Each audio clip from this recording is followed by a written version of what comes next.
Cold, rain, wind, and a chance of snow to boot. But for Notre Dame and Cornell, that just adds fuel to the fun for these top 10 teams as the ACC meets the Ivy League in South Bend. As we say good afternoon and welcome inside our Lotta Stadium. Alongside my partner, Brian Benedict, I'm Juan Jose Rodriguez. And Brian, both teams not only looking to qualify for the NCAA tournament, but also position themselves within that coveted top 8 range. It's important to get into the top 8, so then that way the first round of the tournament you do get a home game. But as we look at some of those top 10 teams, 4 of the 10 are either ACC or Ivy League. And as you look at the top 3, all 3 of those teams have lost to either an Ivy or an ACC, so we can see how strong these conferences are. And both of these squads scoring off today feature high-octane attacks. Cornell led by the junior, Jeff Teat. When we spoke with Coach Milliman, he shared that Teat, his best attribute is his patience. We can see him attack the net where he hides his stick, but he's always keeping his head up, not forcing anything to see where he can find his teammates. A big reason why he leads this squad in assists. And Teat needs just 5 goals. For his 3rd consecutive 30-30 season, would become just the 2nd player in Cornell history to accomplish that feat. On the Notre Dame side, Teat's counterpart, the versatile midfielder in Brian Costabile. Yeah, Brian Costabile, one of the best midfielders in the nation. His versatility side of it, he can shoot from anywhere. And when he's from the outside shooting, he can also place it either low or high, which makes it that much more difficult for a goalie to stop. And we'll send it down to the field as there you see Brian Costabile leads the team in both goals and points. He's really the engine that makes this Notre Dame team go. Well, he stretches the defense out. When you're able to shoot as far out as you can, or he does, I should say, you stretch the defense out, you create some more openings for your teammates. Be a battle of 47s in the face-off. Charlie Leonard, Luca Tria, and it's won by the Irish. Irish quickly down. Handled by John Hallenbeck at the point. Moving to his right. Very windy, rainy conditions here at our Lotta Stadium. Irish enter at 6-4, 1-2 in the ACC. Cornell a win better overall at 7-4, and even 500, 2-2 in Ivy League play. Getting inside was the Irish, but stopped away.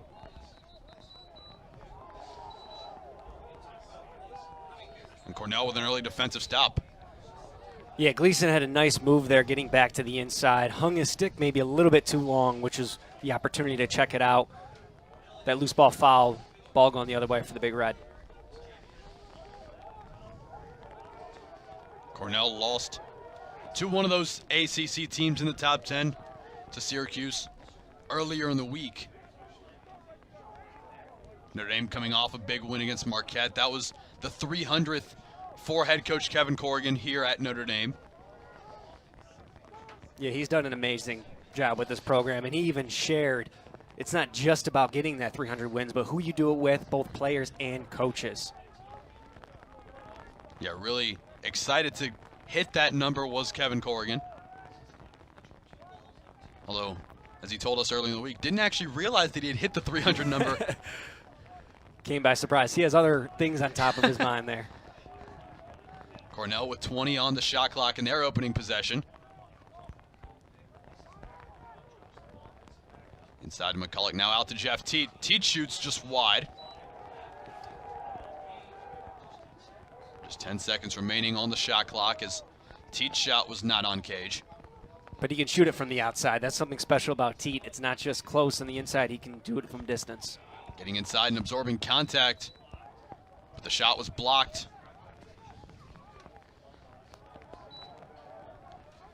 There's Clark Peterson on that shot. So both teams held out in their first possession.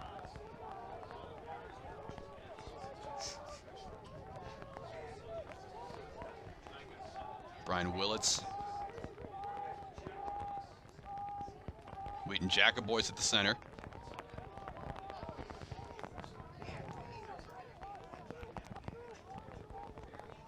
Jacoboyce resets now over to Quinn McCann. McCann, one of the leaders in this Irish midfield.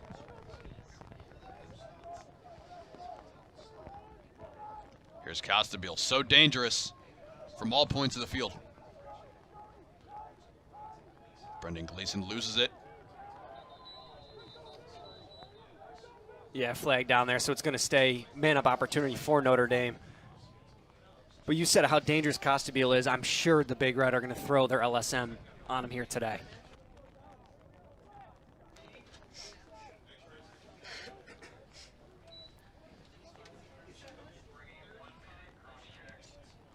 So Notre Dame stays on the man advantage.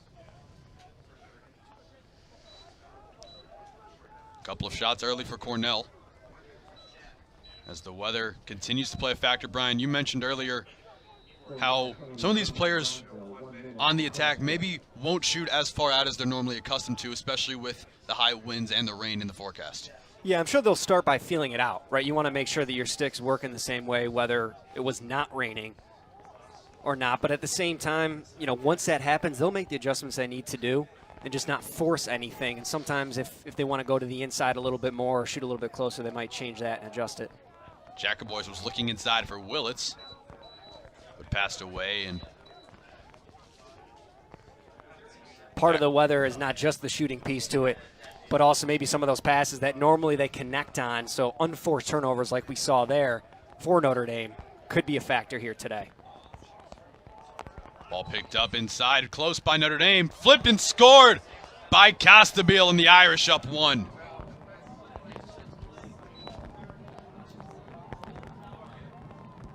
When you're man up for a minute, you want to work the ball around, and you don't want those unforced turnovers.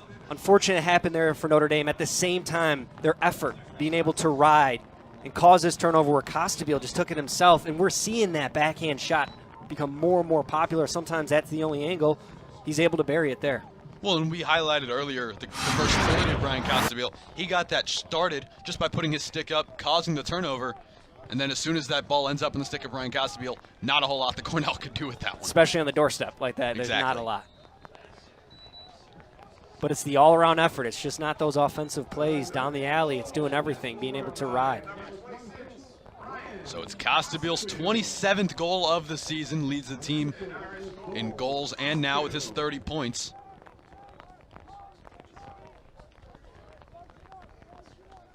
So Cornell had the first two shots of the game, but Notre Dame's first results in the first goal.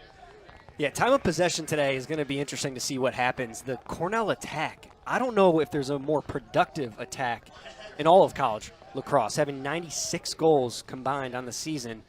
They average 8 a game from those three. That's just tough. So the time of possession for Notre Dame, if it is going to be on this end, you know, it's only going to stop them from being able to shoot. Connor Morin's shot goes wide and over the cage. And yeah, when we talked to Coach Milliman earlier in the week, he really emphasized their ability to produce on the attack. There's a lot of contact inside as Hallenbeck took a shot. The shot was blocked, and meanwhile for Coach Corrigan, his big emphasis was just simply on guarding. And at the end of the day, it all comes down to just getting in front of your man and ultimately trying to just stop them. And we've seen Cornell pose a lot of problems on the attack. It'll be interesting to see how the Irish respond.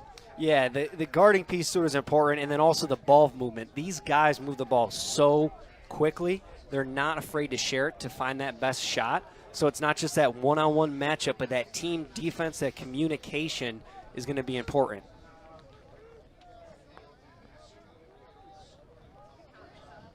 .40 to go on the shot clock for Cornell.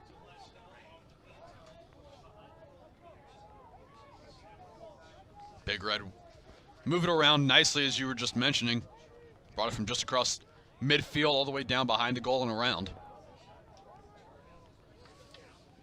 A save by Zulo on the shot from Matt Licciardi. Almost every one of those guys getting a touch, right? So you're talking about working the ball around, you're just moving it. Eric Restic now over to Gleason. Gleason looks for a chance, now pulls it back. Gleason using the screen, now waiting for Wheaton Jacobois to enter the fray.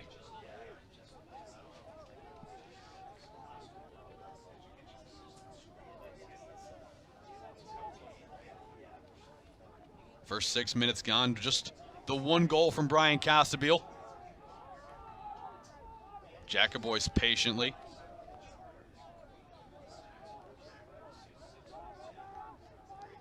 Jacobois inside. Shot blocked. Now picked up by Wallace. Jacoboy's patient there where he pulled the ball out, stretching that defense. Had the shorty, so he figured it was a green light for him to go to the net, and just a better save, though, really, from Erlin. Stop that ball from going in. Big Red back the other way.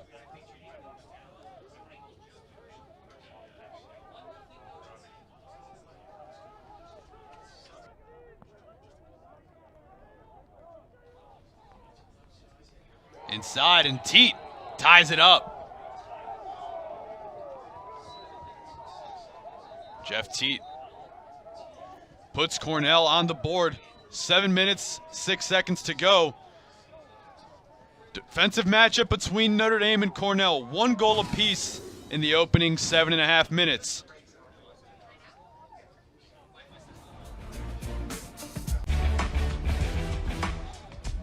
Jeff Teat getting his first goal on the day, but assisted by McCulloch. We know that the attack trio here for the Big Red like to dish the ball, but here coming from McCulloch down the alley, Teat able to just place that ball before Zulo gets a chance to stop it. Yeah, that pass came right across the face of Jack Zulo, but perfectly in position to find Teat, as you mentioned, right on the doorstep, and able to just put it right past the junior goalie. And Teat didn't mess around with it, didn't throw any fakes. He saw the opening, just a quick stick to get it in. Irish win the faceoff.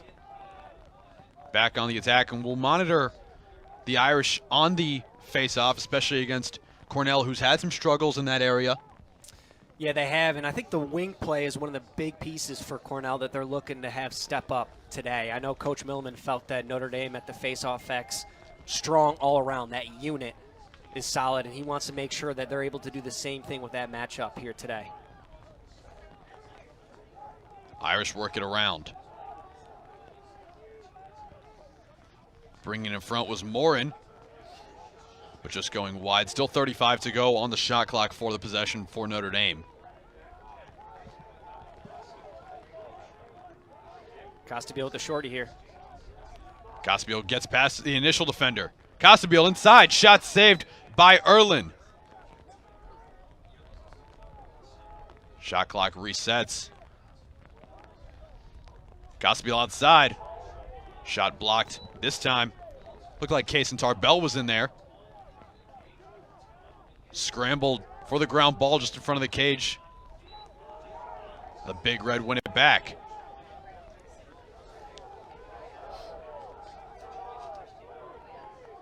Couple of big saves early for Chase Erlin. Real big saves. And being able to have Costabile dodge by a couple guys and still stop it as he did. And then just the effort on the ground ball, just to get the ball going the other way. In these conditions, certainly just very difficult to get those ground balls, so just being able to compete and work for those balls on the ground, especially those 50-50 situations, certainly big early for Cornell to work on those. Yeah, luckily it's not grass. That would totally change the game on how you're able to get the ground ball. So with it being turf, it is a little bit easier. At the same time, you're right. Right now, they want to make sure that they're coming out tough and physical to set the tone. Piatelli to Teat. Now over to Connor Fletcher. Fletcher to Teat with 22 on the shot clock. Teat uses the screen from Jonathan Donville. John Hallenbeck doing a good job early. Keeping an eye on Teat. Pass was looking for Fletcher on the doorstep. Well, it is a turnover for the Big Red. They did a really good job, that two-man game, so T was able to get the shorty. But even then, he wasn't trying to force anything. You see, he is patient. You could see him find a man, and just the pass got away from them, which was what caused the turnover. But the offense is still fluid and still working pretty well. Yeah, we're seeing that patience from Jeff Teat. Not trying to put himself or the attack in any difficult situations, finding his avenue, finding an opportunity to get a shot in close. That pass just a bit out of reach. 4:40 to go in the opening quarter. Tommy McNamara gets inside. Joining the fray is Mo Meyer. Meyer back to Gleason. Now out to the sophomore midi from San Diego, the son of former Notre Dame quarterback Rick Meyer. Coming off a big game against Marquette earlier this week with 2 goals. Connor Morin makes a man miss. Turned over as Erlin just got his stick up.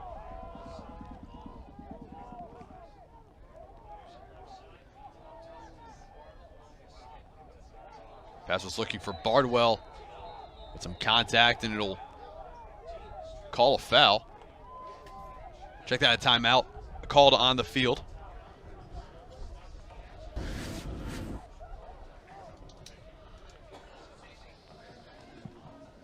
Yeah, that was tough. I think they had possession for just enough time to make sure they got the timeout.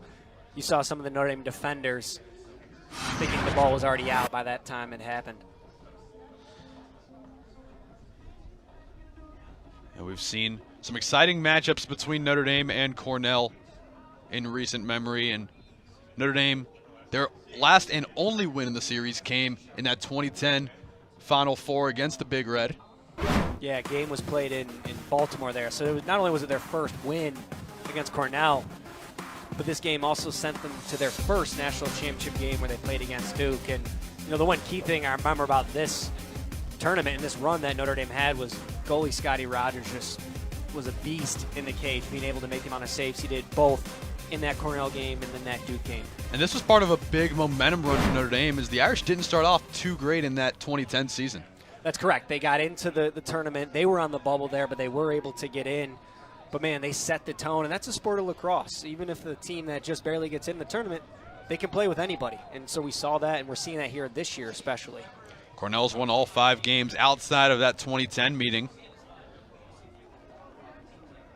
That 12-7 win in the semifinals of the national tournament in 2010 gave the Irish a berth in that national championship game.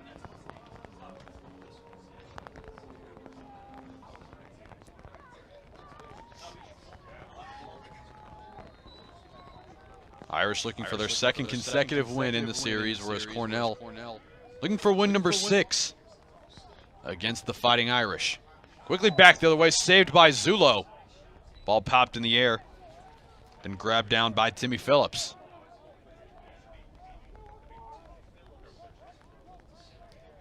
Yeah, Zulo thought the ball was maybe even going low, but sometimes when you see that and you're out, you can get your elbow in the way, you can get your body in the way, and he was able to do that there. Costabile bringing it back the other way.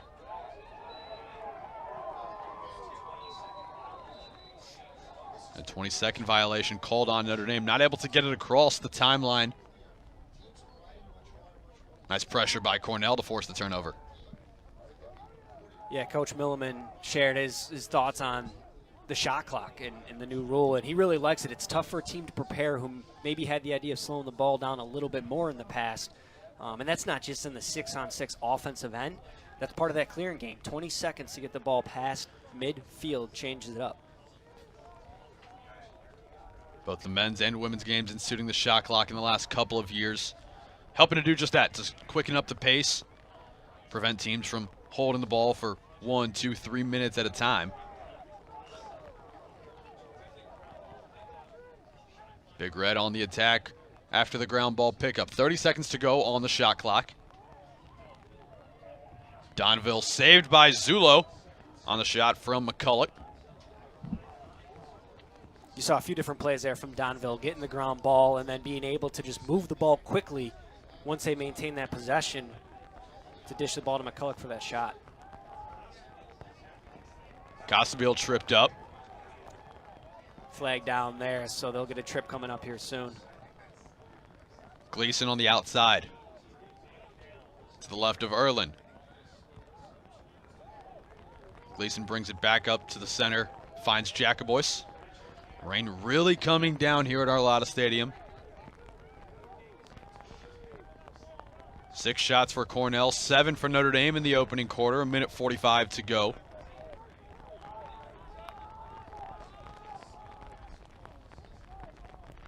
Back to Jacobois. You see Notre Dame just not forcing anything because they know they have this free possession before they get a chance to go man up. Griffin Westland now with 13 on the shot clock. Here's Morin. Morin inside, back to Westland. He's looking for Willits. Willits inside. Shot clock expires. But Notre Dame will use the flag to its advantage.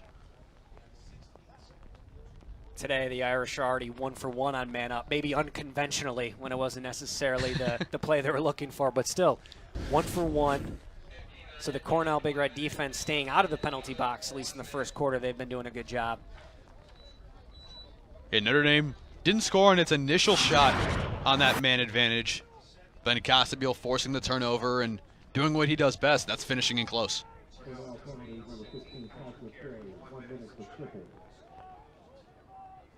So Carey called on the penalty. It'll be a minute for tripping.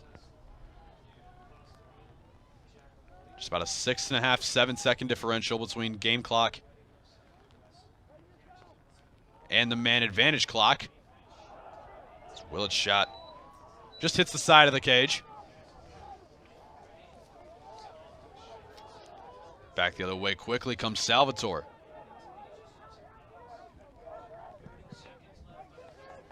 Salvatore, a guy for the Big Red that they've recently transitioned, not just the short stick D midi, but he plays a little bit of LSM and close, and that all-around guy that can do whatever they need him to do that day, he'll be able to get done. Midseason second-team All-American by Inside Lacrosse, Brandon Salvatore.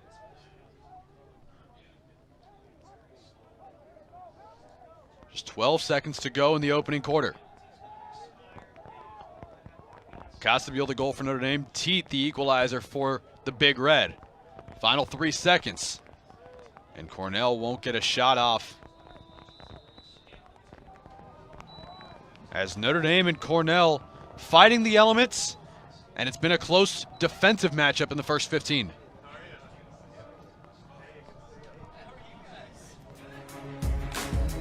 A big milestone for him, but certainly bigger things on the horizon as he continues to build this team toward the postseason. Yeah, he definitely enjoyed the 300th win, like we shared before, but at the same time, it's much more to him than that. It's about these guys and these players that he has for him. Yeah, Corrigan didn't actually realize at first he had gotten number 300, and he later saw Jack Swarbrick, athletic director here at Notre Dame, sitting in the stands, and then it started to hit him. Notre Dame quickly in transition as Connor Morin gets taken down. Yeah, loose ball push on the Big Reds. The ball staying here for the Irish. Notre Dame had 8 shots in the opening period. Cornell with 6. And I'm still looking to figure out if that's all the defense that Notre Dame has, which is solid, maintaining the attack trio, or if the weather might be even a factor with that too, in the shots, or even just working the ball around, or a mix of both. Notre Dame averages about 35, 36 shots per game, so right around their season average with 8. Gleason to Costabile on the far side. Costabile uses the screen and fires, but shot saved by Erlin.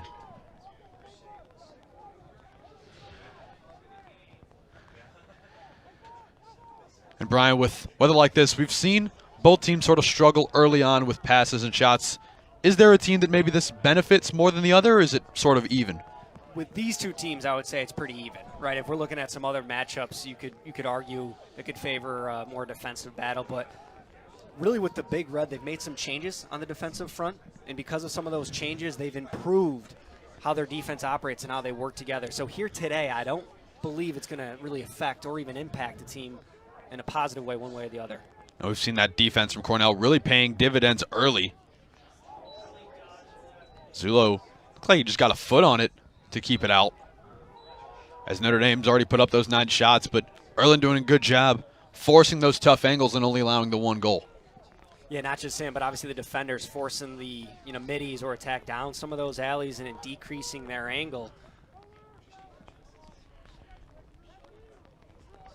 Big Red with 65 on the shot clock. Doing a good job working it around. The shot just misses wide.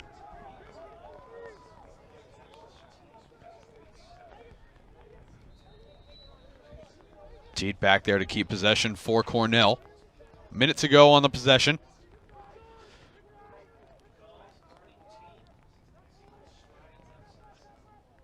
Teed using the screen now, puts it back up top to Fletcher. McCulloch to his left. Now pulling it back. His pass just sails wide, and it'll be a turnover. Irish get it back. See the Big Red do it earlier this year, too, with McCulloch going behind the net to start. He was really going to set that screen for Teet to get him on the shorty, but at the same time, he's not afraid to dodge from there. They do like to invert and find some of those other guys to just attack from different points of the field. Cornell's third turnover of the game. Notre Dame with 4 thus far. Another turnover by the Irish. Really nice pressure by Cornell after missing on a couple of shots to get it right back. We saw Notre Dame have one 20-second clearing violation there. The time was pressed. I think another one was coming for him. One apiece after goals from Casabille and Teet in the opening period. Zulo gets a stick on it.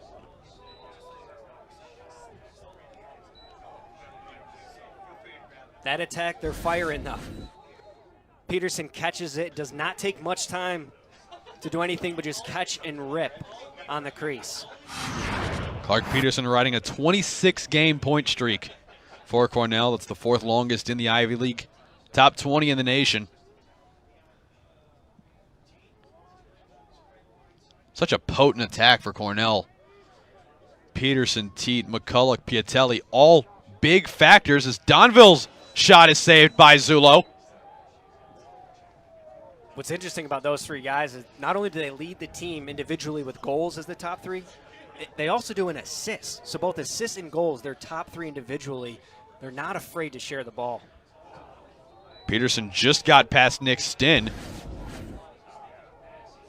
Here's that shot from Donville. But just textbook save by Zulo, getting that stick down. Still even at 1. Couple of top 10 teams. Notre Dame and Cornell locked at 1 apiece. Head coach Kevin Corrigan roaming the sidelines. Has to be impressed with the defensive effort, keeping Cornell to just 1 goal early on. Yeah, they still have 11 shots, so they're not necessarily off pace there with the amount of shots they're taking. But you're right, playing that sound defense and not necessarily letting them get those open opportunities. Shot clock refreshed for Cornell. Rain continues to fall in South Bend. 10.5 to go in the second quarter. McCulloch.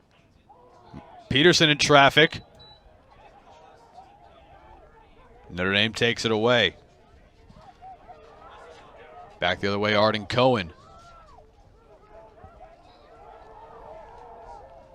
McCann taken down.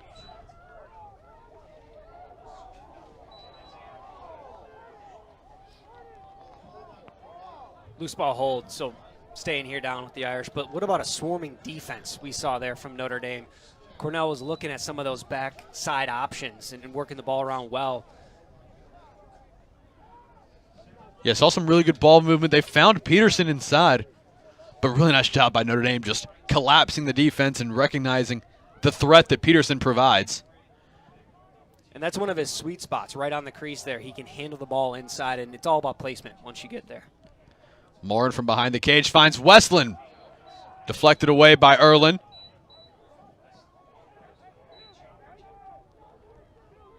So a couple of chances in tight for both teams. But the goalies and the defense is really stepping up.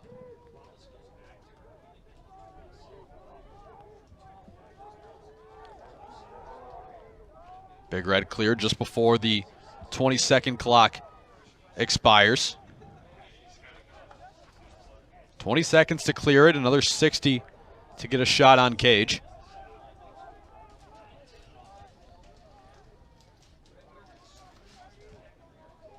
Out to Cooper Telesco. Telesco to his right. Now skipping the field and finding Ward, but Cornell puts it past Zulo. Cooper Telesco, the junior midi. Really nice ball movement by the Big Red and ultimately ends up in the stick of Telesco. Telesco started that play. He's the one that was dodging down the alley and just did not give up. While he was unselfish with the ball, he finds himself on the doorstep with the ball popping out after a Zulo save. And from there, it's just too tough for Zulo to recover. Telesco making that heads-up play by not taking time with it, just catching and shooting. That's been the common theme on both of Cornell's goals. The goal by Teat, where he found himself right in front of Zulo and just put it right past the junior goalie, and then Telesco taking the rebound and putting it right past. No hesitation. That's all it is. Leonard won the face-off and immediately fed Timmy Phillips, but the two could not connect, and it's a turnover going back to the Big Red. We've seen Leonard do it a few times this season, being able to push the ball in front of him on his own. And against Marquette, he actually scored on an opportunity like that here, sharing the ball. But when you get a face-off guy that can win one-on-one matchup like that and start a fast break, it's tough to stop. Loose ball pickup by Arden Cohen.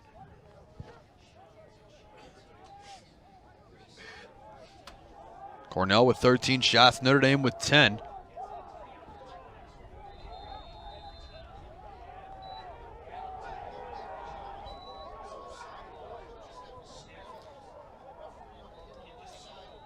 Looks like the call was offsides for Notre Dame. I know they're substituting there. I'm not sure if anyone on Notre Dame's sidelines was able to get on the right side of the field. But either way, turnover. 7th turnover of the afternoon for Notre Dame. Cornell's got 5. McCulloch rips and fires. Blocked inside. Looks like Cohen got a stick on it. Drew Shantz back the other way. Shantz passes to Willits, and Willits converts.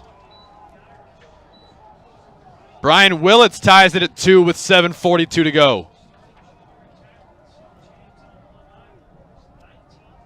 To generate those fast breaks in the offensive plays, it comes from the defense first. Shantz being able to just bring the ball down in transition and finds Willits, who we know he likes to catch and shoot. He finds himself there towards those end of the plays, shooting from the outside, and in a good way, he actually finishes low here, not keeping the ball high. 19th goal of 2019 for Brian Willits. Second on the team with those 19. 4th in points now with 22 for the junior attackman.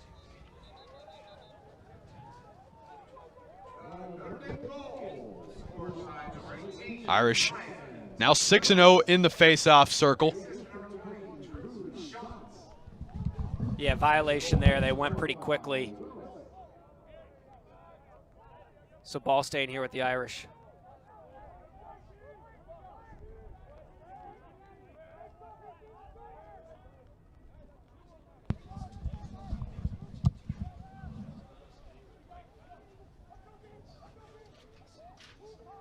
Gleason now back up top to Costabile. Costabile working out of his right on a couple of defenders. They got 2 long poles sending his way, doing whatever they can to stop him since a couple goals are there early. A goal on 3 shots for Brian Costabile. Gleason looking inside. Now out to Griffin Westland. Westland, who's been making an impact even as a freshman. Costabile flips the field. Willits again, almost the same spot. Westland got a stick on the loose ball. Ground ball pickup by Connor Morin. Morin out to Costabile again, this time saved a little more cleanly by Erlin. With the amount of quality shots and placements that Notre Dame has coming towards Erlin, he's playing well right now in this first half. Stopping it high and low. 6 saves already this afternoon for Erlin. Zulo's got 7 for the Irish. Just over 6 minutes to play before halftime. Willett and Costabile the scorers for Notre Dame. Teat and Telesco for the Big Red. Piatelli to Peterson. Now to Telesco.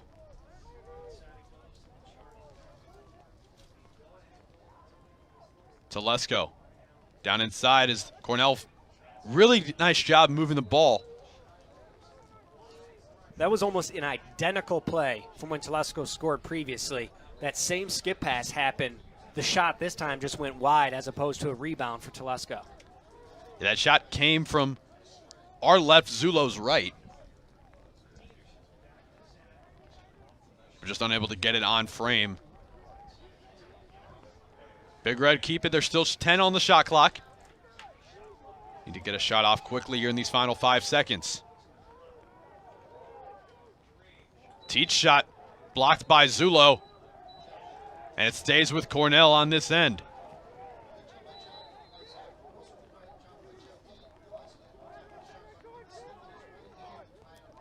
Peterson battling. Now to Licciardi. Teat swarmed by the Irish defense.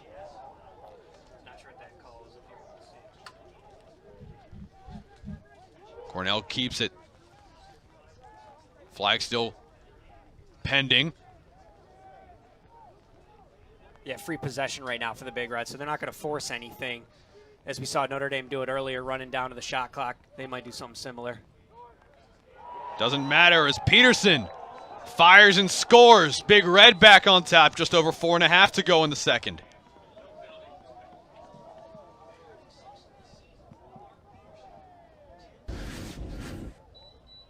Peterson recognizing he has a shorty on him. Knows he's able to take it down the alley, get in tight, and used to having a long pole, so he has a little bit more room to work even with the defender on him. And from there, he just turns back to the center of the field and puts it top right past Zulo. So Peterson continues his torrent season in 2019. His 36th of the year. That's his 104th for his career. He needs now just 2 more goals to move him into 9th all-time in Cornell's career goal scorers list. That extends also his point streak to 27 games.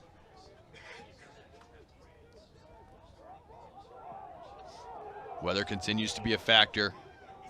Rain, wind, even a chance of snow later on. Not something you hear typically in mid-April. Yeah, well, it being South Bend, you're not too surprised. And it's the same with Cornell, too. Upstate New York and Indiana here, the weather isn't too different, so I'm sure they're not surprised. Yeah, Coach Milliman really stressed that this is something that isn't going to be a surprise for either side. With the cold weather, the rain expected throughout the day, something that both these teams really are just accustomed to is in part of playing in South Bend or playing in upstate New York. Yeah, and that's not just practice, but even games. Both these teams play outside, not like Syracuse, where they're at least playing in the Carrier Dome. These guys are both outside for their practices and games. Stinn finds Connor Morin behind the cage. Morin flips it just wide.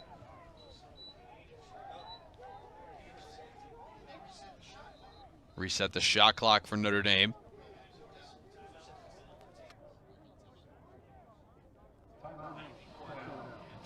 Cornell calls a timeout with 3:15 to go. Let's take a look at these conference standings. First, looking at the ACC, where Notre Dame finds itself right in the thick of things. Yeah, when you're looking at the best conferences in college lacrosse, you go with Ivy League and ACC for sure. Looking at the ACC standings, they're all within the top 18, and arguably there's some that could be almost all in the top 10 talent-wise and who they've beaten. So Notre Dame obviously looking at Ivy League play here today, taking on North Carolina next weekend here at Arlada. And you mentioned when we were looking at the Inside Lacrosse top 10, 4 through 10 are either ACC or Ivy. You just saw the ACC. There's the Ivy League. Those top 3, Penn, Yale, and Cornell. What a trio leading the Ivy League. Yeah, those guys can beat anybody. And with the Ivy League tournament coming up with just a couple games left, it is going to be interesting to see which one of them, as you see them ranked 5, 6, and 8 and so close to each other, which one of them is going to end up taking the title. Yeah, just 3 losses in conference combined between those top 3.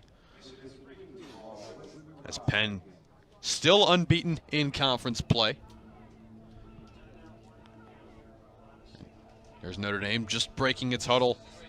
3 1/4 to go before halftime. 17 shots for Cornell, 14 for Notre Dame. Chase Erlin with 6 saves.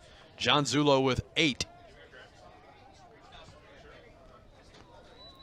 Yeah, the amount of saves these goalies are making, 6 for Cornell and 8 for Notre Dame, just in the first half, is showing just how well these guys are playing today.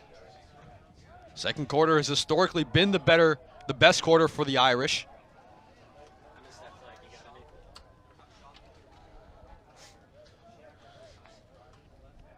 Notre Dame a 38-18 advantage this season in the second quarter.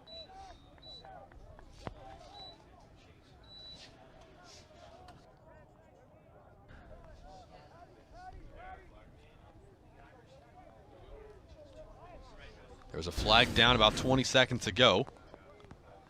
Just a look at that shot from Gleason. Absorbed some contact after. Yeah, it looked like it was a slash, which is where the flag was drawn. So a third opportunity for Notre Dame's man up, where they're 1 for 2 today. Notre Dame didn't convert on its first shot of its first man up opportunity, but Brian Costabile forced a turnover and then finished on the doorstep for Notre Dame's first goal of the afternoon. And you're looking at a score of 3-2 with just 2.5 or so minutes left in this half. You don't have to rush this man up. You want to make sure you go in at least tied if you're Notre Dame. And being able to really put one in the net here to tie it and potentially take another one prior to half is what they're looking to do. 35 to go on the man advantage. Costabile to Jacobois. Inside to Westland, who took some contact, and another flag coming in. Yeah, that was in the back, so another flag being drawn. Skip pass to Jacobois.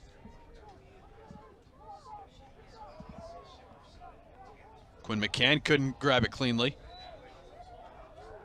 And play stopped as we'll get a call on that second flag of the possession.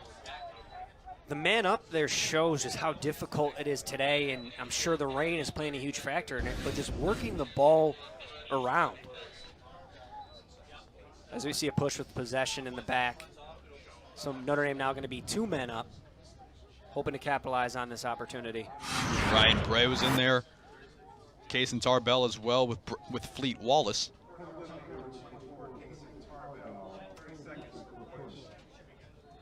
So it's Tarbell on the push.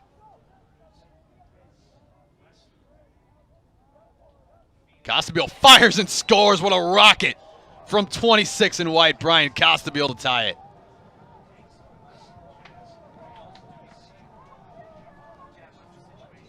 Notre Dame was only going to be 2 men up for just a few more seconds, so they made sure they wanted to get a shot off. And who better than Costabile with his second today, 28th on the season, just being able to go high to high, and again, changing his angles where this time he keeps it high to high, but we know he can go high to low as well. But if you're the Big Red, drawing 4 penalties in the first half, you want to make sure the second half when it comes up to stay out of the penalty box. You don't allow these opportunities for the Irish, who are lethal. 1:50 to go before halftime as Cornell gets on the board in the face-offs, and we'll see if that bodes well. See if they can convert on this opportunity. They haven't had a ton of success. They've yet to win a face-off this afternoon. Yeah, Coach Milliman wanted to make sure that even if they don't win that face-off, to maybe tie up that center of the field so there's no fast breaks or uneven man opportunities.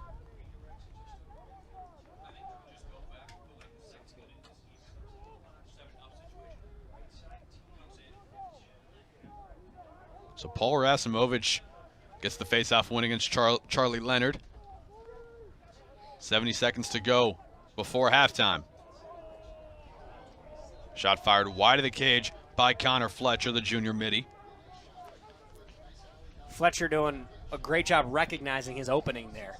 He had the lefty where no defender's stick were on his hands. He was able to really shoot, and he put that on the far side, which is where you want to place it. It just went wide. Fletcher with 77 points in his career, needs 23 to hit the 100 mark.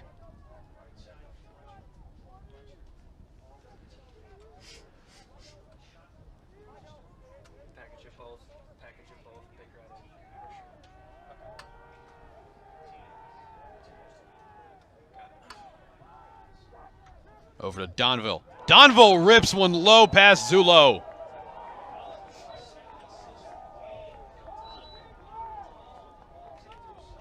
Second shot for Jonathan Donville. And his first goal puts the Big Red back on top.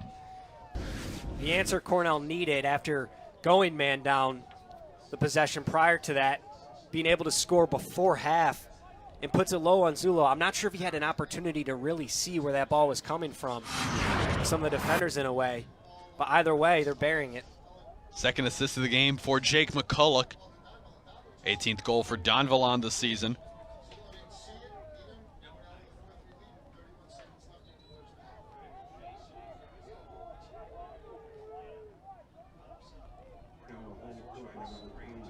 Irish win the faceoff.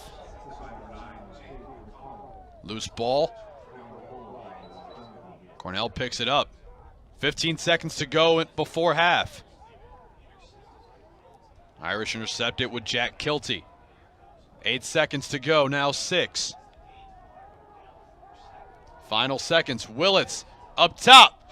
Past Erlin. Eric Restic with 0.2 of a second ties it before the halftime buzzer. Restic is going to be excited about this play.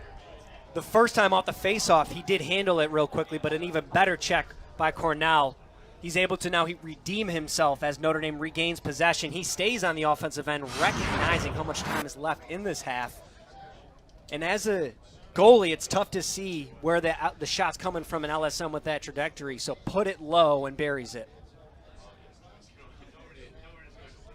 So Eric Restic evens it up at Arlada Stadium, and a great finish, an electric finish, as both teams scoring within the final 40 seconds.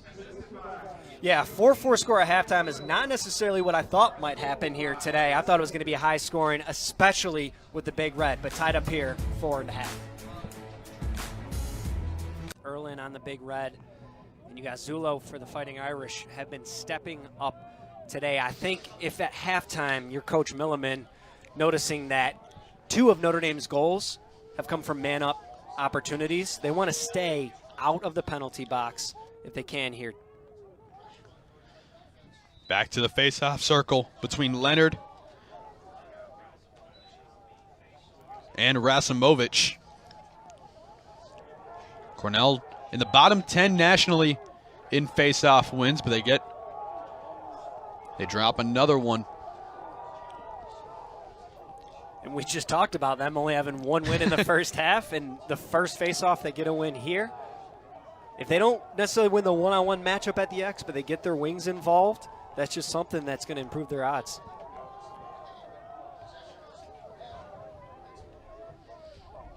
Here's Connor Fletcher.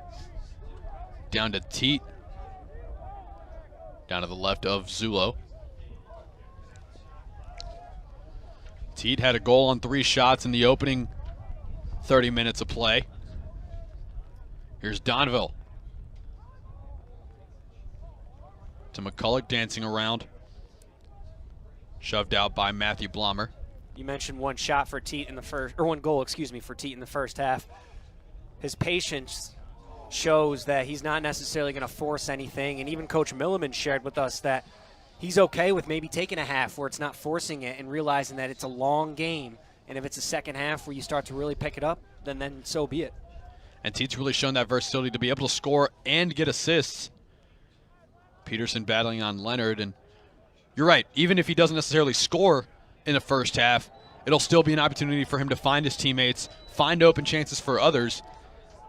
And even if that means maybe taking a step back from scoring, we've certainly seen he has the capability to do just that. Yeah, 31 assists, coming into this game with 31 assists.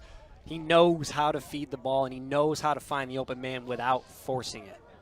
13:24 to go in the third quarter. Minute and a half gone. 2 goals from Costabile, 1 each from Willits and Restic for Notre Dame. It was Eric Restic that tied it with just 0.2 of a second to go before half. Yeah, typically, I'm sure he would have found himself off the field there after the offensive possession, but he stayed on wisely, recognizing there's only a few seconds left in the half, and substituting wouldn't be the wise decision there. Gleason turning, firing, bouncing just in front of the cage.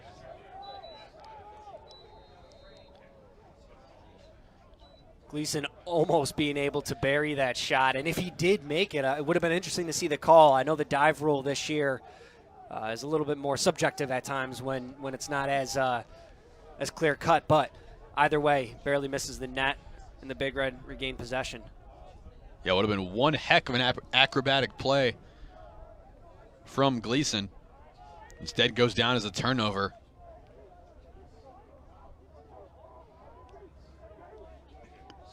Here's Licciardi. Teat down behind the cage. Now gets it back from Peterson and scores. Check it, it was Piatelli on the assist. But Jeff Teat finding an open lane and putting the Big Red back on top. Under 3 minutes gone in this third period. How they move the ball around so quickly. You can see it's barely in their sticks when they're just passing it. Teat finds the open area, and again, for his second goal today, he does not keep the ball in his stick long. He catches and shoots instantly, knowing that the defenders are sliding his way. That taking more time would have just had another opportunity where the defenders recover. Instead, buries it top right. And that was even a nice defensive play by Kilty just to get out there and at least force a difficult angle from Jeff Teat, but not able to get out there quickly enough as Leonard's pass to Nick Stinn goes out of the reach of the senior midi. That play went from Leonard actually wisely trying to get a shot on Cage, but the hustle by Erlin, knowing that the ball's going back, and he hustles to be the first one back, is the main reason why Cornell has the ball. 10 turnovers, I should say, on the day for Notre Dame. 7 for Cornell. Big Red have a 21-18 advantage in shots.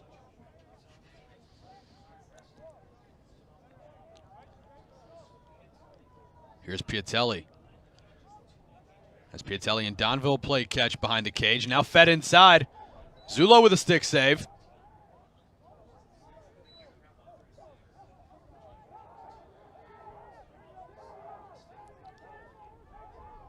As Teat's go-ahead goal, his 27th of the year, second on the afternoon.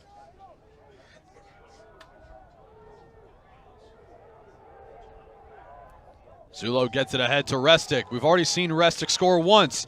Fires again, but wide of the cage. Regardless of the shot, that's a heads-up play by Restic, knowing he can help with the clearing game. As that shot clock was winding down in the 20 seconds, they're feeling pressured. Cornell elects not to slide to Restic. They'd rather him shoot than some of the attackmen for the Irish, which is why he had that open shot, and even though he buried it the first half, went wide there. Jacoboys to Gleason. Brendan Gleason from behind the cage. Costabile thought about it. His shot goes wide and over the cage.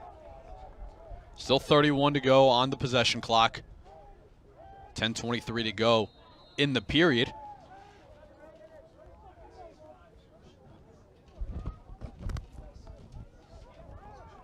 Gleason skip, finds the stick of Quinn McCann. That pass somehow squeezes through and comes out on the backside. And McCann might want that back. I have a feeling instead of trying to go top right, if he looked at either bouncing or going low, had better odds of being on net. So either regaining the shot clock or scoring. 10 to go on the shot clock. Morin brings it around. Here's Willits with 5. Irish need to get a shot off. Here's McCann once again. Deflected out by Erlin. Shot clock violation. Both these teams have done a good job today with causing the shot clock violation. 80 seconds might not sound like a long time, but it's plenty of time to get an opportunity to shoot. But these defenses are showing that they're able to force the unwanted shots against these offenses. Zach Ward, Teat, down to Piatelli. Cornell once again. We've seen this throughout the afternoon. They start off their possessions by moving the ball around very well, trying to get the defense out of position. And right on cue, I say that, and they pass it out of bounds. Yeah, I bet some of the rain has helped with those unforced turnovers. But you're right, they do. They work the ball, well, and Licciardi there was actually dodging, and as he passed it off, he was going to set a screen. So it's showing he's not even taking a second off, which makes it even harder to guard. Jacoboy slips around, took the pass to get across midfield. Shot wide of the post by Timmy Phillips. Timmy Phillips, the senior midi from Virginia.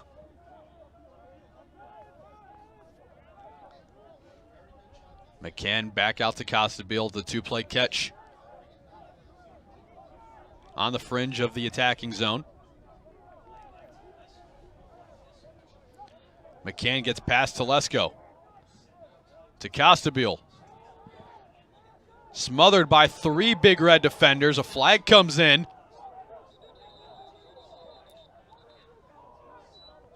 Penalty coming in as Cornell eventually took possession, awaiting the call now.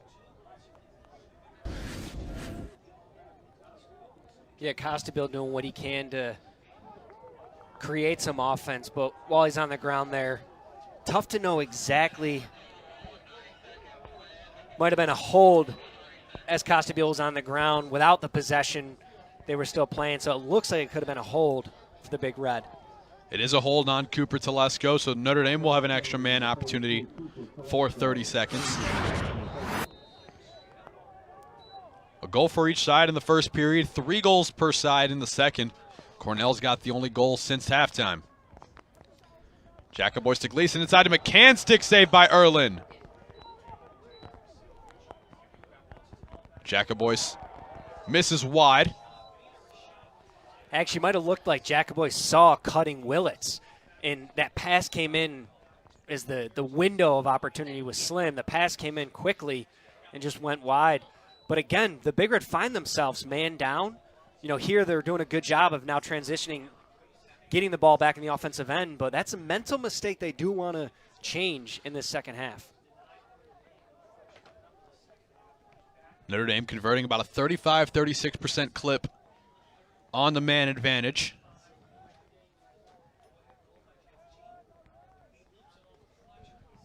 You've converted once today.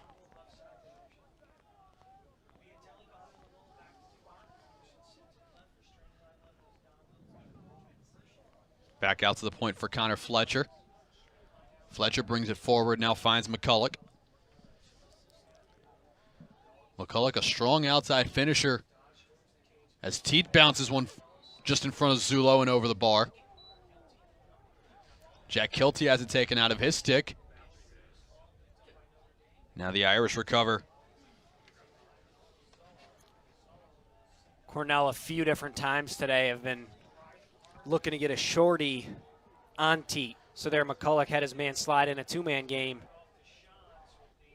And you saw Teat being able to take his shorty to the net and get a shot on. But just a better defensive stance by Notre Dame. They were able to get that ground ball too and transition it into the offensive end.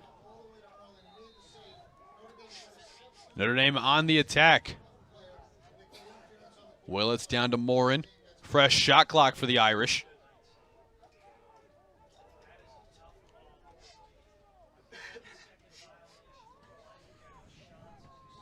McNamara brings it ahead. Freshman midi making an impact for head coach Kevin Corrigan's Irish. Stinn thought about it, now brings it back to McNamara. Mo Meyer. Meyer inside and scores! Dad known for his work on the gridiron, Mo Meyer making a name for himself inside Arlotta Stadium. And he ties the game at 5, just over 6 minutes to go in the third. Prior to the Marquette game this year, Meyer only had 1 goal. He had 2 goals there earlier this week. Today, looking to continue that streak, scoring another one, taking it to the net, even with 3 guys around him, does not need much room to finish it, tied 5-5. Stadium, 6:07 to go in the third, 5 apiece, as Notre Dame just tied it off the goal from Mo Meyer. Cornell coming into today, 7-4, 2-2 in Ivy League play. This will be a big win. Doesn't help them necessarily in terms of their Ivy League record, but certainly helps to prepare them for what they'll see in the Ivy League tournament and especially in the NCAAs. Yeah, and Coach Milliman shared with us he wants to make sure this team is playing their best lacrosse towards the end of the season. And a game like this, with a team like Notre Dame that has shown they can beat anybody in the country, is what's going to help them get that experience. Leonard wins the face-off. The shot from Willits goes well wide. And just to finish that point, he said his Big Red team getting closer, but trying to still build that confidence. They don't think they're there yet, but certainly working their way, improving on a consistent basis and trying to find themselves in a good spot before the end of the regular season.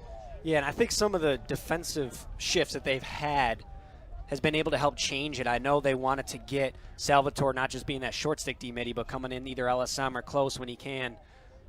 They already know their offensive end is so powerful, having 96 goals on the season from their attack.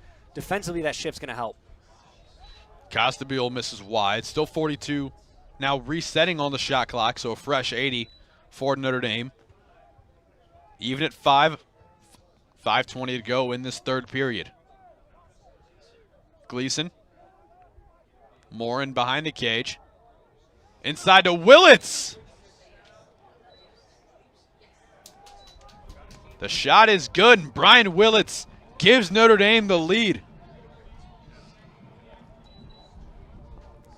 Morin starting really that play, making it happen by dodging from behind. Believe somebody might have been caught ball watching as Willits, as he does for Notre Dame, finds the open space. And the important thing to see why that is still a goal is the ball goes in before he eventually falls into the crease. But Willits with his second today, outside previously, now on the inside where we know at the end of the play he likes to finish. 20th goal of the year for Willits. That gives Notre Dame 2 20-goal scorers on the year, Costabile and Brian Willits. So 2 goals in a span of just under a minute. Mo Meyer and then Brian Willits. Notre Dame's first 2 goals of the second half, and they've got the 1-goal lead now under 5 to go. Yeah, time of possession seems to be leaning towards the Irish here for this third quarter, and keeping the ball away from that prolific attack of the Big Red is something I know Coach Corrigan was sharing he wanted to make sure to do. Well, and certainly that time of possession helped by the fact that Notre Dame still has yet to lose a faceoff in this third period. 4-0. The Irish have grabbed all 4 in the circle.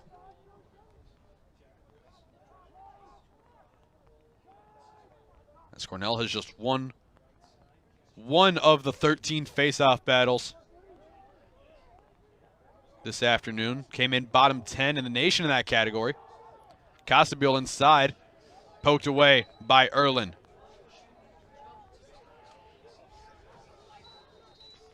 Because the deflection by Erlin, shot clock resets. Out to McCann.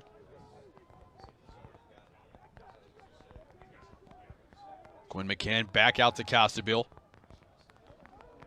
Costabile wide of the post.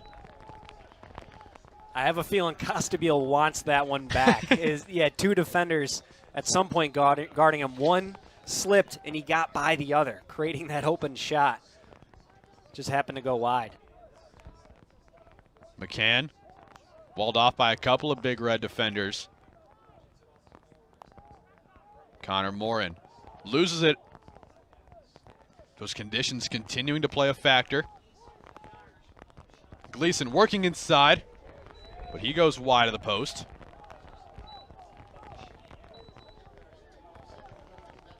Gleason making the move to get in between his defender and the goal. Wasn't sure if there's a push or not there, but he definitely stepped in. And because of that, ball going the other way. But passed right over the stick of Zach Ward. So quickly back the other way for Notre Dame. And Juan Jose, you just mentioned it, conditions, both from Morin's pass a moment ago when Cornell's clearing it, and again here when Notre Dame's bringing the ball back.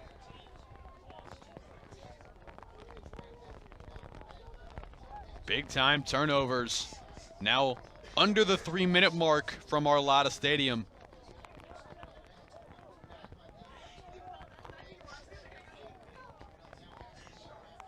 Cornell with possession in the attacking side of the field. Under a minute to go on the possession. We've seen the rain yet to subside, and these guys really starting to have some issues passing the ball, but not having any issues scoring is Cooper Telesco, his second of the game. Ties it back up at 6. Telesco getting the rebound earlier today from a teammate shot. Here he keeps it to the right and dodges down the alley, and the slide just comes too late, where it's plenty of time for him to completely wind up. And he puts it high on Zullo, actually stick side high. But when you're at that distance, you can have that power. Telesco's going to bury that.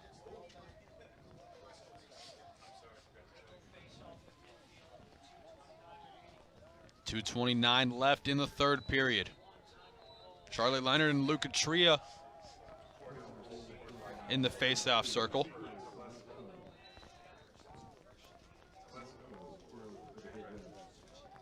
Leonard going early at the X, where he's been so dominant today. Which is what Cornell wanted, to get another possession after that big goal. Can the Big Reds start to turn more of the momentum back in their favor?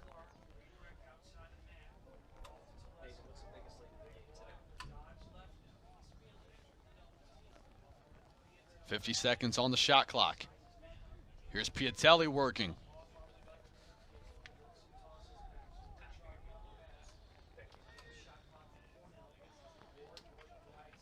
Ward turning.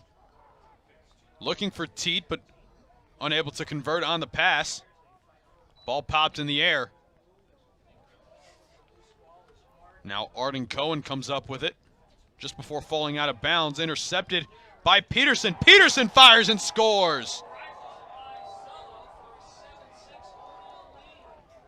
Right place, right time for Clark Peterson. And just like that, Cornell back in front. You saw Notre Dame earlier today score while riding the ball. Cornell does the same thing here. Heads-up play by Peterson. He almost handled it the first time, but able to at least stop it. No one's on him, so he gets the ground ball by himself. And as opposed to taking his time, he knows Notre Dame defenders are collapsing on him. Just to shoot it immediately and puts it low and away on Zullo. Hugh Krantz unable to close off the angle. Back and forth third period. Leonard wins the faceoff quickly to Restic.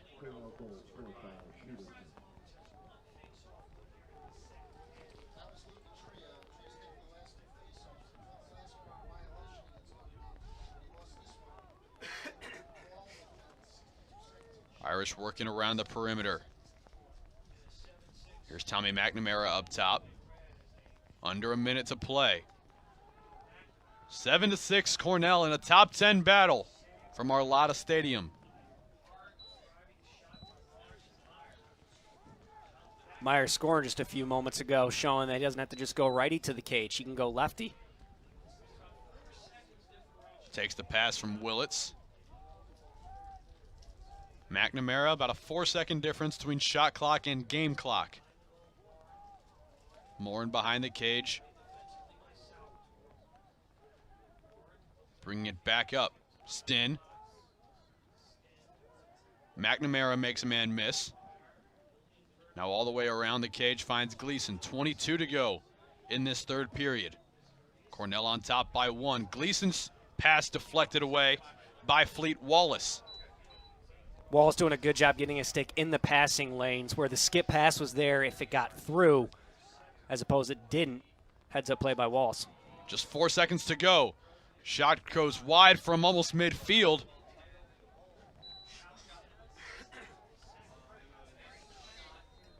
And that will do it for the end of the third. A back and forth finish to the period as Cornell takes a 1-goal advantage into the final 15.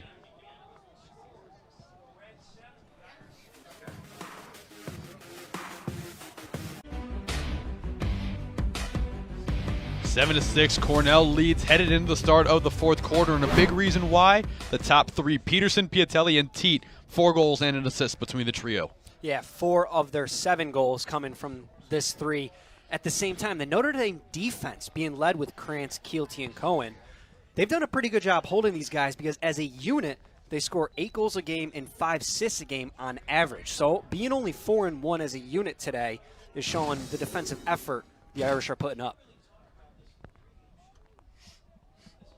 Notre Dame does have a 9-shot advantage, 34-25 in shots. They're even in shots on goal, 17 apiece. As Teat and Peterson lead the way with 6 and 5 shots, respectively, for the Big Red.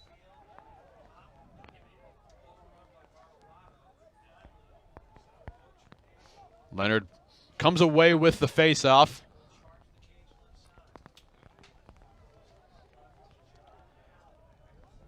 Leonard not giving up on that play shows that he can win it one-on-one, earlier today, but in this moment, with the wings crashing from the Big Red, he still gets away with it. And Coach Millman really emphasized earlier on the importance of the wing play in the face-offs, mentioning that some of the face-off struggles that the Big Red have had, he doesn't put it all on the face-off guys specifically. He also puts some of it on the wings. You can't. Unless you have a guy who's unbelievably one-on-one that can just take it himself. It is heavily based on the wing play and then being able to crash in. Irish working around. Willett shot saved by Erlin. Point-blank opportunity for Notre Dame to tie it up. But Erlin keeps it a 1-goal advantage for the Big Red. Erlin doing an amazing job stopping a guy like Willits where he likes to be on the crease. Erlin stepping up big there, getting his body in front of it. Having 12 saves on the day at the start of the fourth quarter is special.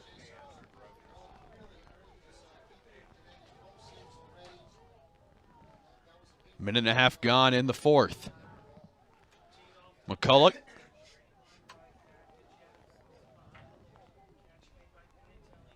Piatelli now to Peterson.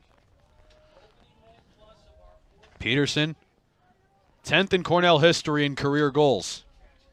He's got 2 today. Needs 1 more to move to 9th. Peterson to his right, and he's in 9th. Largest lead by either team, and it's just 2. With 13:05 to go, Cornell leads by a pair. Juan Jose, I saw Peterson with the short stick Phillips, earlier in the possession. I was wondering why he didn't go. But he passed the ball away, and it got back to him. And eventually he just takes it one-on-one past Phillips. The slide doesn't come quick enough where he's able to get above in the center of the field and bury it. You had to think Peterson's eyes lit up when he saw that opportunity. And he gets to his right, gets to the center, and it's just a green light from there. Yeah, 2 things why he had the short stick. It could have just been an unsettled situation where Phillips had to get on him, or Notre Dame might be looking to have a long pole slide quicker to him. But either way, in that scenario, he scores it for the largest lead of the game.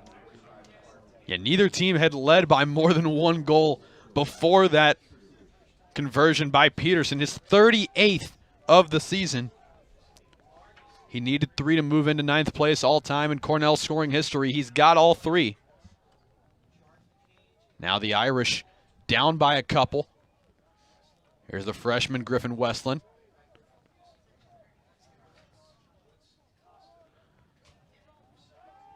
Notre Dame giving Cornell a taste of its own medicine, working the ball around the perimeter. Inside to Westland, just wide of the post. Weston had a real good opportunity there to bury it. They tried to run that two-man game behind, and might not have been communication on the Cornell defender side where he found himself alone on the doorstep. Morin uses the screen from Westland. Shot by Jacobois. His stick got deflected a little bit, so not a ton of power. That deflection helped Erlin get another save today. And the Big Red defense really stepping up. Really helping in front of Chase Erlin. Yeah, part of that shift that the defense has happened from Cornell. I know Coach Millen wanted to make sure getting the new set and that new core close defensive players has changed this game, and I think that's the piece that they really needed to make sure that it complemented their offensive attack. And he mentioned one of those changes, moving Kaysen Tarbell from the short stick defensive midi to a defenseman role. Really good understanding of the defensive principles that the Big Red like to bring in, as Tarbell really showing his ability defensively. Here comes Ward, who just bounces it wide of the post, but a flag comes in late.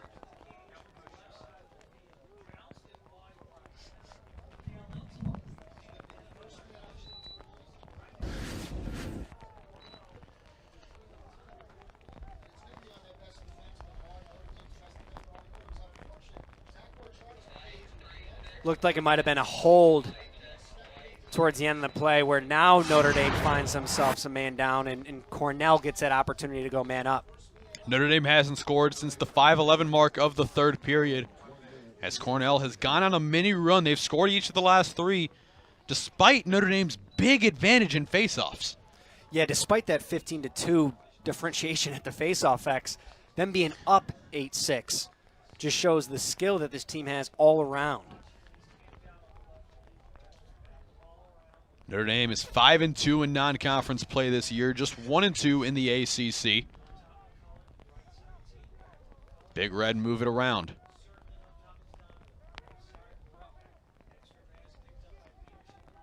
Rupp to Donville. Back to Donville at the center. Donville backpedals.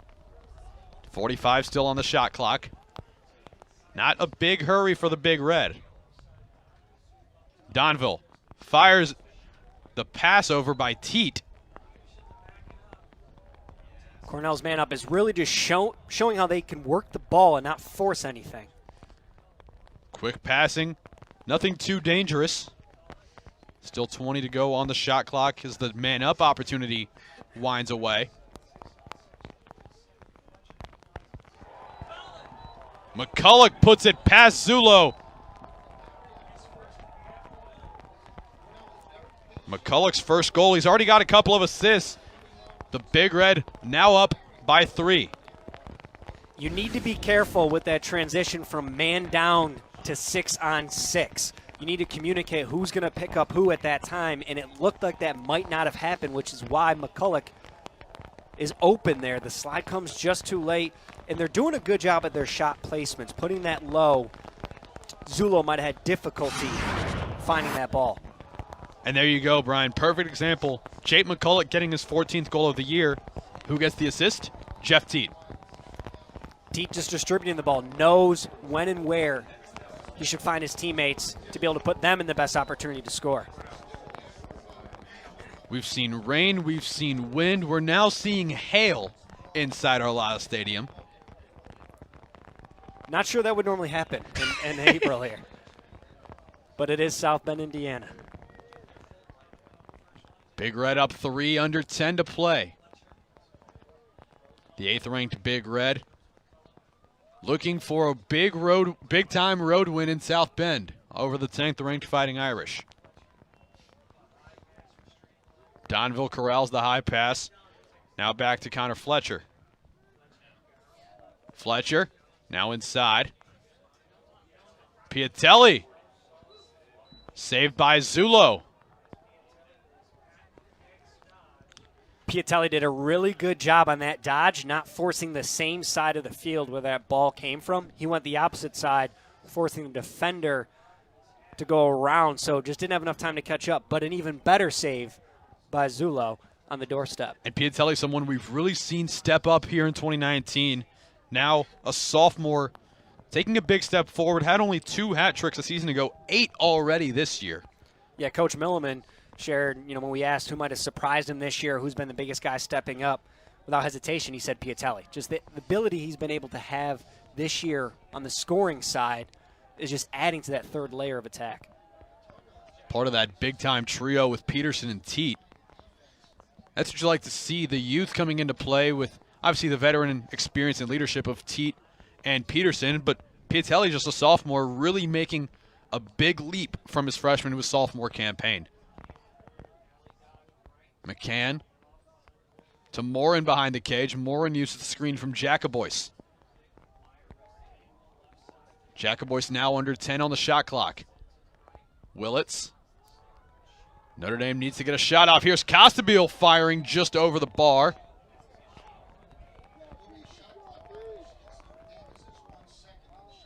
And now just 1 second on the shot clock. Notre Dame faces a shot clock violation. Yeah, Costabile doing a good job finding that open space. And he probably wants that one back too, just barely going over the net. But that shot needed to be taken before the shot clock violation hit. Yeah, good awareness by Costabile. Getting that shot off, but a turnover by Cornell gives it right back to Notre Dame. Solid timeout there by Coach Corrigan with 9-6 being the score, 7:50 left in the game. You want to make sure you set up a play to be able to. Cornell leads 9-6 over Notre Dame as the Fighting Irish taking on yet another ranked opponent. There you see the slate that Notre Dame has to go up against, arguably one of the toughest in the country, and they do that year after year, Brian. No stranger to a number of tough games. Yeah, you said it, Juan Jose. Year after year, they schedule the best opponents, and again here, find themselves in a close game with Cornell. And Cornell has done a good job of scheduling some tough opponents this year, and some of those tough losses for them being Penn State, Yale, Penn, and Syracuse. 8 games out of the 12 for Notre Dame in the regular season against top 20 in the Inside Lacrosse and USILA polls.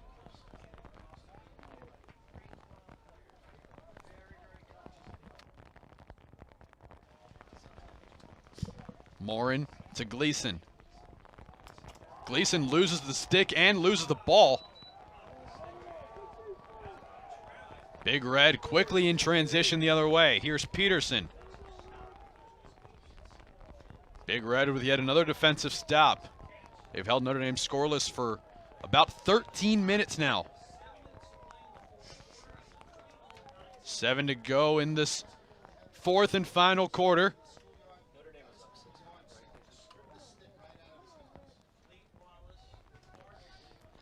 Fleet Wallace to Peterson. One of the better leaders on this team is Fleet Wallace. Milliman really emphasized his experience, his leadership that he brings to the table. Restic forcing the errant pass, getting a stick out there. Ground ball battle just over midfield. Cornell comes up with it. Salvatore, the great ground ball and a heads-up play, knowing that there's only 20 seconds left on that shot clock. Final 15.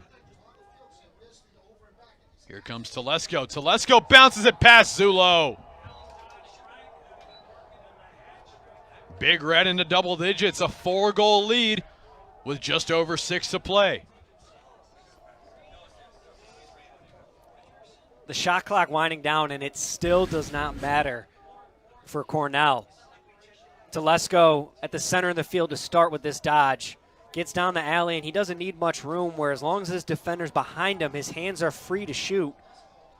Puts it on the far side of Zulo, and low and away.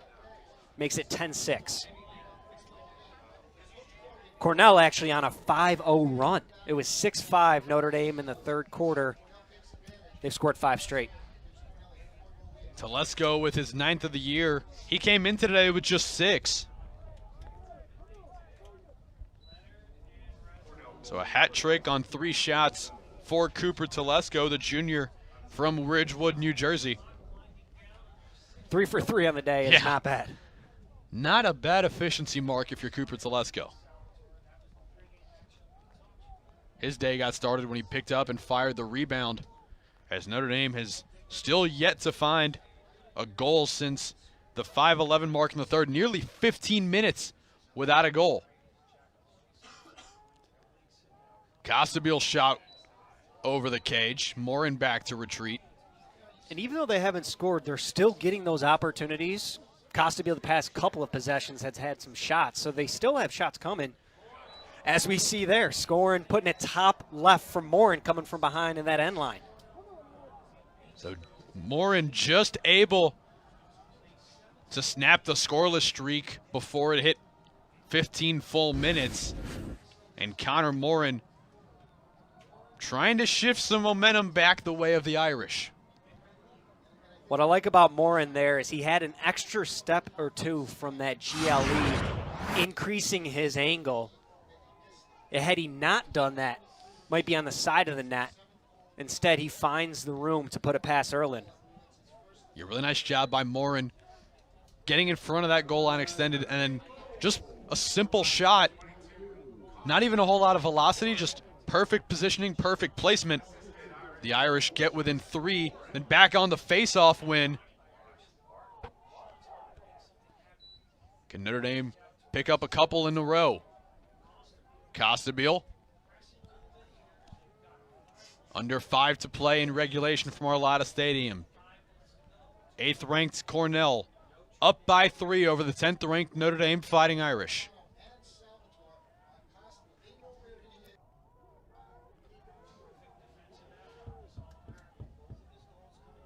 Connor Morin just got the goal a couple moments ago. Costabile bounces one and fires and scores. Last possession, Morin finds himself scoring. Here, there's a short stick on him, which causes the Big Red defense to slide quickly and to ball watch a little bit more. We now see Costabile miss the net a couple of his last shots, putting it high. Chooses to go low in a bouncer. Erlin just unable to get his stick on it. Notre Dame responds to the Cornell momentum with 2 quick goals of its own.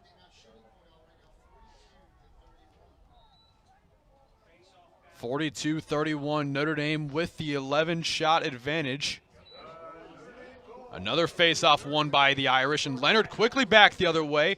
Draws contact. Gleason fires and scores.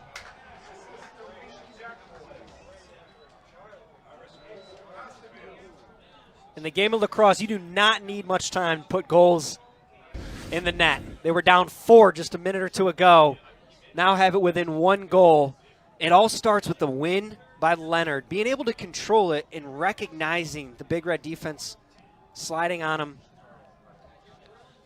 Gleason, when he first catches it, he does not have the angle he needs, and he knows it. Protects his stick and puts it around Erlin. And that shot fake from Gleason was all that it took. As soon as he got Erlin up in the air, even just a slight bit, just able to get around, fire it into what was a relatively wide open net. And all of a sudden now, just a 1-goal game. 10-9, Big Red still lead, but Notre Dame on the doorstep. They've scored the last 3. It all started with that timeout by Coach Corrigan, recognizing he was down 4. Called the timeout to slow that game down maybe, to score 3 quick ones. Peterson back the other way. Big save by Zullo on the shot from Piatelli. That's one thing today we haven't seen a lot of is this transition game by the Big Red. They are so good with their attack, finding the guy who's open. But Zullo just makes an even better save to hold that 3-0 run that the Irish have been on.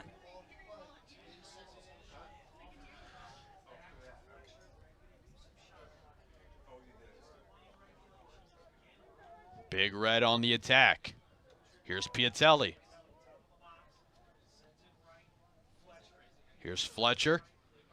Watched by Restick, now behind the cage to Teat.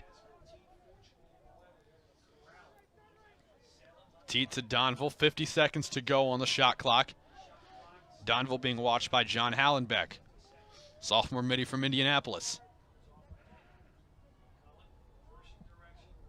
McCulloch, a goal and 2 assists today. Fletcher. Not surprised by Cornell slowing the ball down here after all that defense they've been playing. taking full use of that 80-second shot clock. Out to Peterson with 20 to go in the shot clock. McCulloch to Peterson, now to Donville with 12. Donville inside and scores! Donville's goal stands his second today. And the Big Red answering the call, back up by 2. The Big Red were not able to answer it on that doorstep shot on that unsettled situation. Here, Donville protecting his stick until he absolutely needed to come back to his right. Gets it 5-hole underneath Zulo to put the Big Red up by 2. It's a big answer from Cornell after Notre Dame came back with 3 goals to get within 1.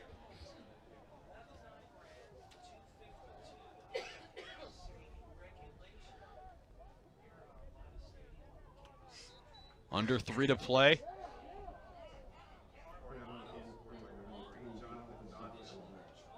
Leonard picks up the ground ball, drawing contact. Flag comes in late.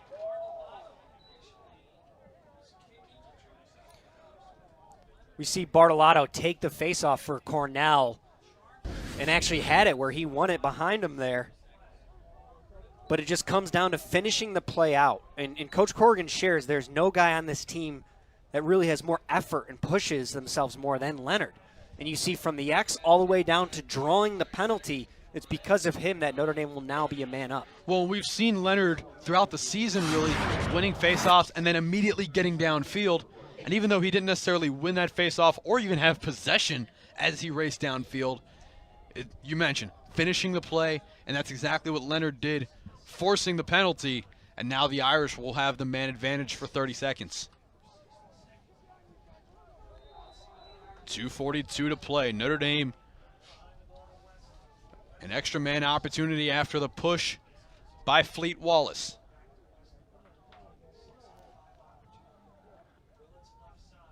Jacobois. Gleason to Westland, now back to a 2-man game between Gleason and Westland. Jacobois to Gleason. Jacobois. Irish work it around the perimeter. Deflected just wide of the post. Man up opportunity expires, but Notre Dame still in possession. Here's Costabile. Stick saved by Erlin.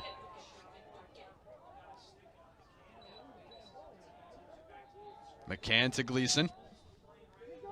Cornell on that man up almost played it 5 against 4, and they're locking off Gleason. Or excuse me, not Gleason, Costabile. They're locking him off. It was really 5-on-4, a big stop for Cornell. Notre Dame today has won 20 out of 23 faceoffs. That's been key to helping them get back into this game as Cornell had really built a sizable lead in this fourth quarter.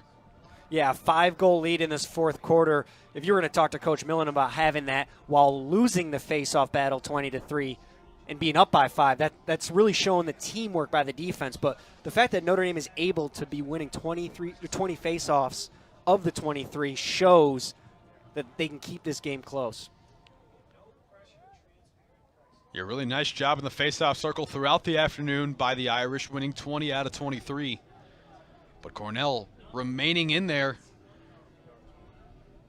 as Leonard's been strong in the circle. He's taken all of the faceoffs for the Fighting Irish. Meanwhile, for the Big Red, they've thrown Rasimovich, Graham, Bartolotto, Tria, Salvatore as Leonard warming up during this timeout.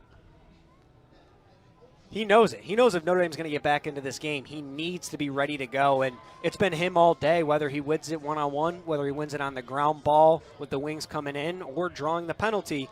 He's going to do whatever he can to have Notre Dame keep possession.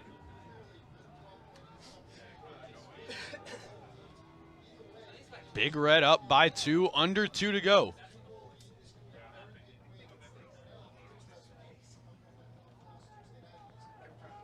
Costabile's got 3 goals for Notre Dame. Couple by Willits, Morin, Gleason, Meyer, and Restic with 1 each for Notre Dame. On the Cornell side, it's been Peterson and Telesco with hat tricks apiece. Teat and Donville with 2 each. and McCulloch as well. 11-9 Cornell. A minute 45 to go from Arlotta Stadium. Top 10 battle between the Big Red and the Fighting Irish as Jacobois' shot sails high and wide.